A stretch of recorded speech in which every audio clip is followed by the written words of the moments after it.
এখানে আল্লাহ পাক বলছেন মানুষের মধ্যে কিছু মানুষ আছে যারা তাদের নফসটাকে আল্লাহর সন্তুষ্টির জন্য বিক্রি করে দিয়েছে। মানে তাদের জীবনের মূল থিমটাই হচ্ছে আল্লাহ পাকের সন্তুষ্ট অর্জন। কোনো কিছুকেই তারা আল্লাহ সন্তুষ্টির উপর প্রাধান্য দিবে না। যদি কোটি টাকার অফার আসে হারাম, সে সেটা রিজেক্ট করবে, আল্লাহ নারাজ হবে। একটা সুন্দরী মেয়ে যদি জেনার অফার করে, সে রিজেক্ট করবে, কারণ সে আল্লাহকে ভয় করে। সে আল্লাহ পাকের জমিনের উপরে গায়রুল্লাহ বা কুফফারদের তাগুতদের কোনো লজ ইমপ্লিমেন্ট করতে পারবে না, কারণ সে আল্লাহকে ভয় করে। সে ইকোনমিক লাইফে হালাল হারামের পরোয়া করে চলবে, কারণ সে আল্লাহকে ভয় করে। সে তার পরিবারে পর্দা এস্টাবলিশ করবে, বিকজ সে আল্লাহকে ভয় করে। মানে আল্লাহ পাকের সন্তুষ্টির জন্য নিজের নফসটাকে, জান মাল সবকিছুকে বিলিয়ে দিয়েছে।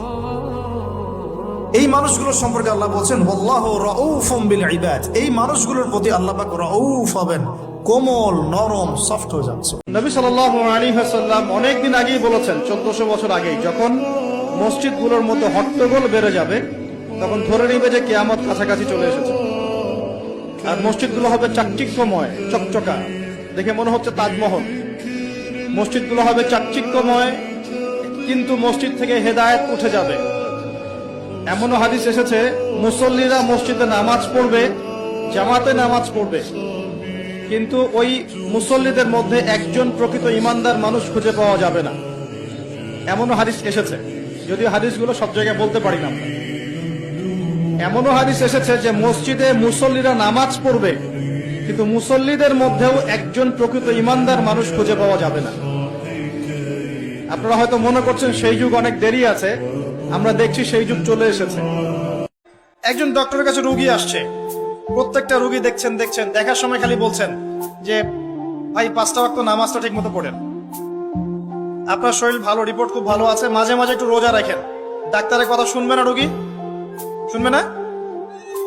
একজন মানুষ, মনে করেন member, chairman, however he is, সে তার এলাকার নেতা, তো মানুষের মধ্যে জনকল্যাণমূলক কাজ করছে, শীত বস্ত্র বিতরণ করছে, রাস্তাঘাট নির্মাণ করছে। করার সময় মানুষকে বলছে যে এই যে দিলাম, এটা আল্লাহর রিজিক, তোমাদেরকে দিলাম, তোমরা আল্লাহর ইবাদত করো। বলা যাবে না? দিনের খেদমত করা যায় না? শুধুমাত্র দরকার নিয়াত। কি দরকার? নিয়াত, এবং জানা যে আমার কাজের প্রতিদানটা কি।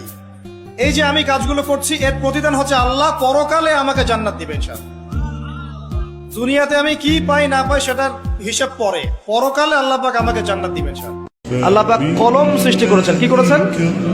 কলম। মনে রাখবেন এই কথাটা, আল্লাহ পাক কলম সৃষ্টি করেছেন, এবং কলম সৃষ্টি করে আল্লাহ পাক বলেছেন উক্তুব, তুমি লিখো। কলম বলেছিল মাযা আক্তুব, আমি কি লিখবো? আল্লাহ বলেছেন কিয়ামত পর্যন্ত যত কিছু হবে সবকিছু এই লাওহে মাহফুজে লিখে ফেলো। কলম প্রত্যেকটা সৃষ্টির তাকদীর লাওহে মাহফুজে লিখে ফেলেছে। বেলাল রাদিয়াল্লাহু আনহু নাম শুনেছেন? যখনই নবী সাল্লাল্লাহু আলাইহি ওয়াসাল্লাম জান্নাতে যেতেন, মানে জান্নাত আল্লাহ পাক তাকে দেখাতেন, তখনই তিনি তার বেলাল রাদিয়াল্লাহু আনহু পায়ের শব্দ শুনতে পারতেন। বেলাল রাদিয়াল্লাহু আনহুর পায়ের শব্দ তিনি শুনতে পারতেন। আর একজন যোগ্য নেতা যিনি, তিনি তার অনুসারীর পায়ের শব্দও চিনেন। কথা বুঝতে পারছেন? আচ্ছা, গলার ভয়েসও চিনেন।